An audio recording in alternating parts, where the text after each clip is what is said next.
maayong adlaw na nasa karon sa atong portion na Ipangutana kay Tita Candy. Okay, alright. So, naatay amiga. Ang atong amiga nagpadaog question gahapon. Ang iyang question kay mauni.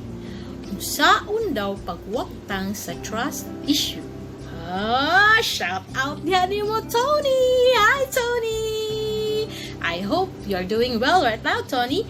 So, si Tony, amiga ni nako, no? Ang naa siya problema, kaniadto, pero karon marag dili na kaayo. Pero, at least kuno ba, kanang, matagaan gyapon siya advice, na? Maminaw gyapon siya sa akong isulti daw. Okay, alright. So, ang iyang pangutana kay, kanang regarding sa trust issue, tungod na kay naa siya bagong uyab karon. Yayang Tony Tapos gibinuangan dai siya sa iyahang ex, no? Kani yung ex ni Tony ay unya murag na pattern kuno niya. Iyang nadaba na niya. So kanang dali na kay siya magselos, unya kanang nawagtang iyang pagsalig kaayo sa iyang bagong uyab, which is dili pud fair daw pud ba sa iyahang uyab kay maluoy na lang pud siya. Okay, alright. Dagan makarelate, no? So, kana, ang akong tambag ni mo, Tony, kay ang trust man good, kailangan dyan number 1, open communication. Ikaduha, respeto. Okay? So, ang una, dapat naamoy open communication. So, imo siyang pangutan-on kung kanang, unsa iyang gibati, no? Kung magselos ka, unsa iyang gibati, kung naakay trust issue niya, unya, pangutan-on na nimo about ana. So, makita na nimo sa iyang mga mata, no? Sa iyang mga mata.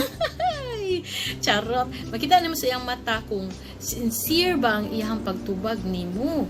Okay? So, kana siya, pag muingon siya nga kanang mao ni akong tubag, and then siya pud mangutana pud siya nimo kung anong na kay trust issue, mao pud na imong tubag, magsabot din mo ana unsa inyong angay buhaton. So para dili na siya magbalik-balik nga trust issue, and then mauna himuon ninyo nga pattern mo na i-pattern nimo ha, or mo na himuon nimo nga guide sa inyong long last relationship, no, para maayo ang dagan sa inyong relasyon. Ikaduha, kailangan jud na sa tay respeto. Nganuman, ang trust inubanan maguna siya sa respeto. Kay for example, kanang trust kaniya niya, kahuman wa kay respect sa iyang the right to privacy. Example, kani siya dagang kay makarelate ani kanang natay uyab gusto ta nga kanang kitay mo gamit siya yung cellphone, kitay mo tan-aw, wala, kabawat sa password, halos tanan, liliw na to, wajud tayo salig, diba? Naka-experience ako, ana, hindi lang ko mag-check, masuwa ko ba na, okay, alright, so kana siya, nasa tayo dapat respeto, kung dili siya ganan nga, ingon anaon mo siya, dapat imo siyang respetaran, maminaw ka niya, okay?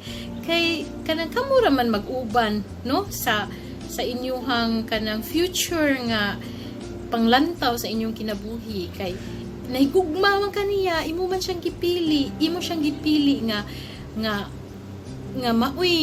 imong makauban, no, sa imuhang mga pagkabot sa imong mga pangandoy sa kinabuhi. Okay, alright. So, Tony, I hope na kay nakatunan karong adlaw, ug salamat sa imuhang question niya.